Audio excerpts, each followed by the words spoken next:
China does not need to win the war in the Middle East. It does not need to fire a single missile, deploy a single soldier, or spend a single dollar on bombs. All it needs to do is sit back, stay quiet, and let America keep fighting. That is the strategy, and right now, it is working perfectly. This is Professor Blackwell, the channel where empires are exposed and the real history of money and power is finally told. Today, we are going to talk about something that most news networks are completely missing. While the world is watching missiles fly over the Middle East, while politicians argue about Iran and aircraft carriers park themselves in the Persian Gulf, China is doing something far more dangerous than going to war. It is winning without one. Let us start with a number. $8 trillion. That is the rough total amount the United States has spent on military operations in the Middle East since 2001. Afghanistan, Iraq, Syria, the ongoing naval presence in the Gulf, drone programs, intelligence operations, foreign aid to allied governments, $8 trillion. That is more than the entire annual economic output of every country in Africa combined. And what did America get for it? An Afghanistan that collapsed in 2 weeks when it left. An Iraq that now has closer ties to Iran than to Washington. A Middle East that is more unstable today than it was on September 10, 2001. Now, here is the question nobody in Washington seems to be asking. While America was spending $8 trillion and losing thousands of soldiers in deserts and mountains halfway around the world, what was China doing with that same time? It was building, quietly, methodically, and with extraordinary patience. China spent those same 2 decades constructing the largest economic infrastructure project in human history. It built ports in Pakistan, Sri Lanka, and East Africa. It laid railways across Central Asia. It invested in oil fields across the Middle East and Africa. It signed currency agreements that bypassed the US dollar. It became the largest trading partner of nearly every country in the developing world. And it did all of this without firing a single shot. This is not a coincidence. This is a strategy. And to understand it fully, you have to understand how China thinks about time. American foreign policy operates on a 4-year cycle. Every election brings new priorities, new secretaries of state, new generals with new theories. American strategy is reactive. Something explodes in the Middle East. America responds. Iran does something provocative. America sends ships. A terrorist group emerges. America launches a bombing campaign. The entire apparatus of American power is built around reacting to crises as they arise. China operates on a completely different timeline. Chinese strategists talk about decades, not election cycles. They study history going back thousands of years. They think about where the world will be in 2050, in 2075, in 2100, and from that vantage point, the wars in the Middle East do not look like crises to be managed. They look like opportunities to be exploited. Every year that America is consumed by the Middle East is a year that China can consolidate its position in Asia without serious interference. Every $1 trillion America spends on bombs is $1 trillion it is not spending on semiconductor factories, artificial intelligence, research, or naval shipbuilding. Every political fight in Washington about whether to strike Iran or negotiate with Iran or sanction Iran is a fight that keeps American attention focused firmly in the wrong direction. China does not want America to lose a war in the Middle East in some dramatic, visible way.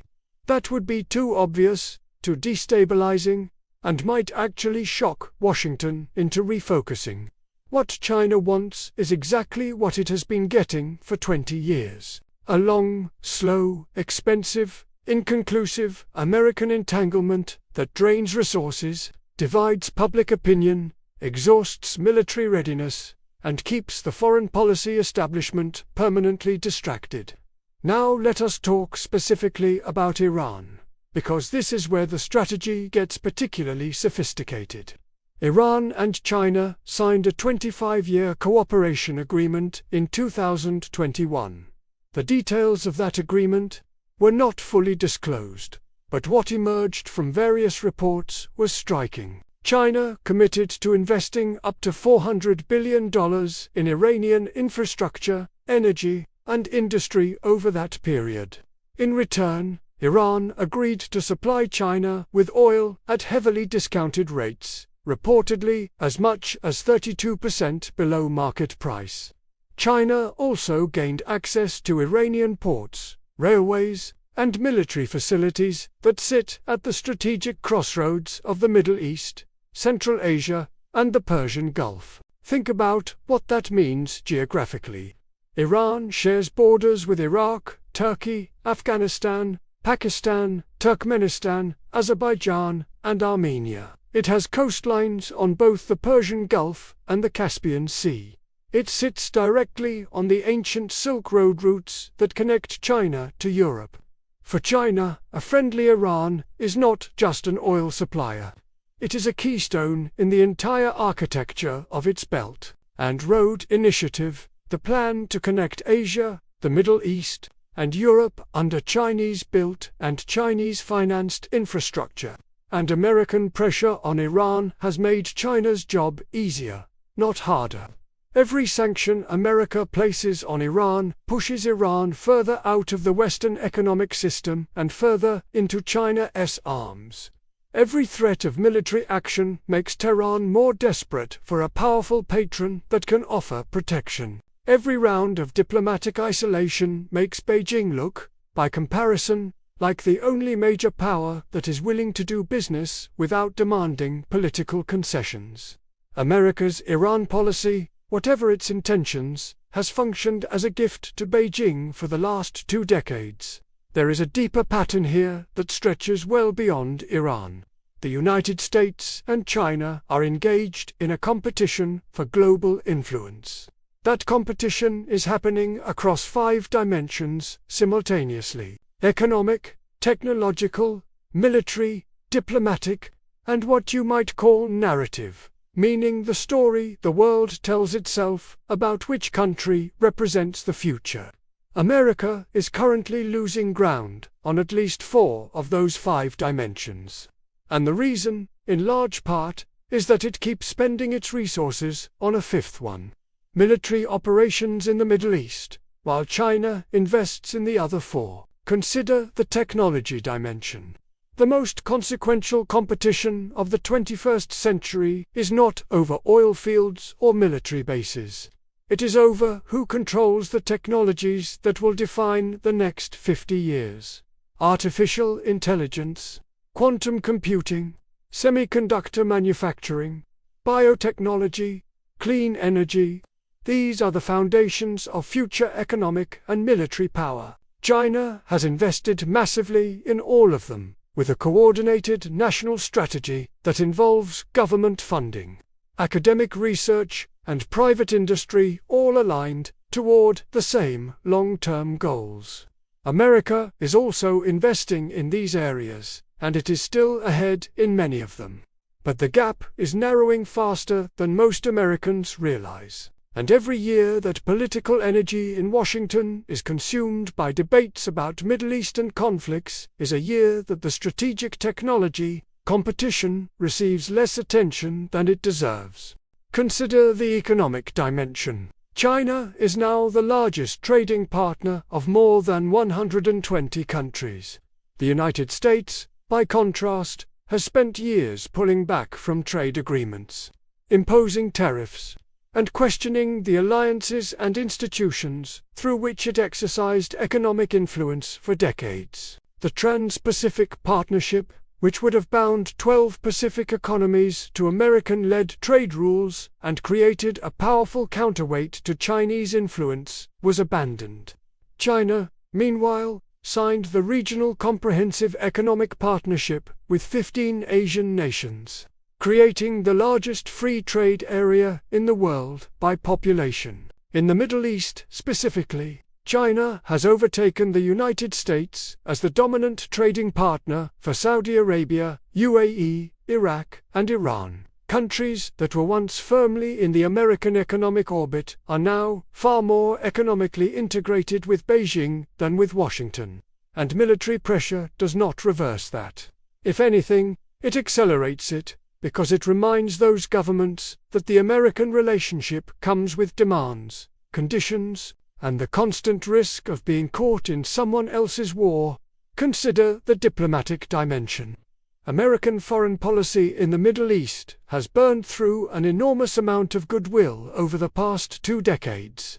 The invasion of Iraq, which was launched on the basis of intelligence that proved to be wrong, cost America credibility across the entire world, not just in the Middle East. The chaotic withdrawal from Afghanistan sent a message to every American ally and every American adversary about what American commitments were actually worth.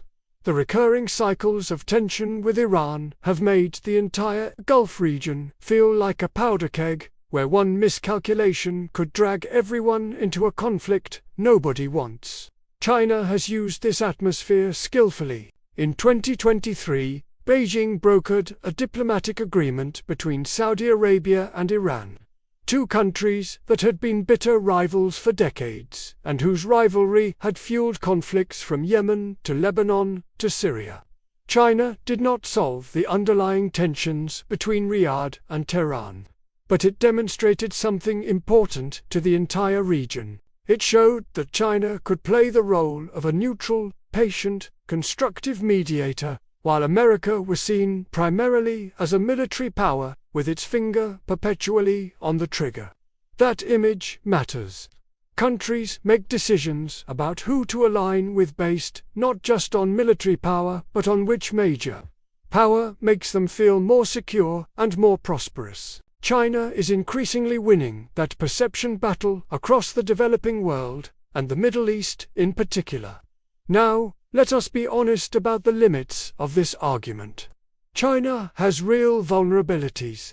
Its economy is facing serious structural challenges, including a property sector crisis, slowing growth, demographic decline, and a financial system carrying enormous hidden debt. Its Belt and Road investments have disappointed in many countries, leaving behind unfinished projects and resentful host governments burdened with debt they cannot service. Its relationship with Iran is transactional, not ideological, and Iranian leadership does not fully trust Beijing any more than it trusts Washington. And China's military, while growing rapidly, still lacks the global power projection capabilities that America has built over 70 years. These are real constraints. China is not invincible, and America is not finished. But none of that changes the fundamental logic of the strategic situation. You do not have to believe that China will inevitably dominate the world to recognize that America is currently making it much easier for China to advance its position than it needs to be. The wars, the tensions, the military deployments, the political energy consumed by the Middle East, all of it represents a cost that America is paying and China is not.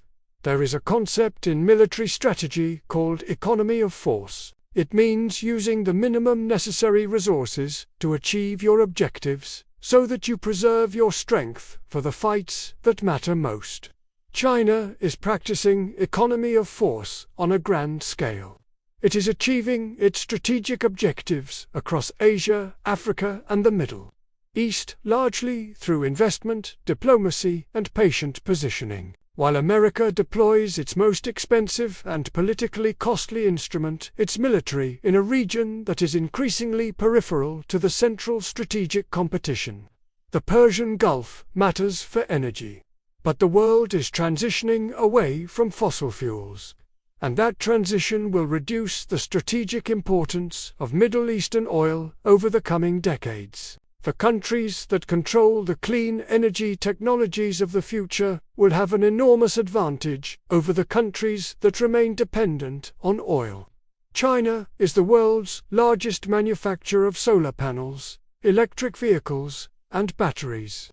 It is not an accident that Beijing has invested so heavily in the industries that will define the post-oil economy, while Washington has remained focused on securing access to the oil economy. History has a way of making the urgent look trivial and the overlooked look decisive in retrospect. A century from now, historians will look back at the first quarter of the 21st century and ask what the dominant powers were doing with their time and resources. And the answer will be striking.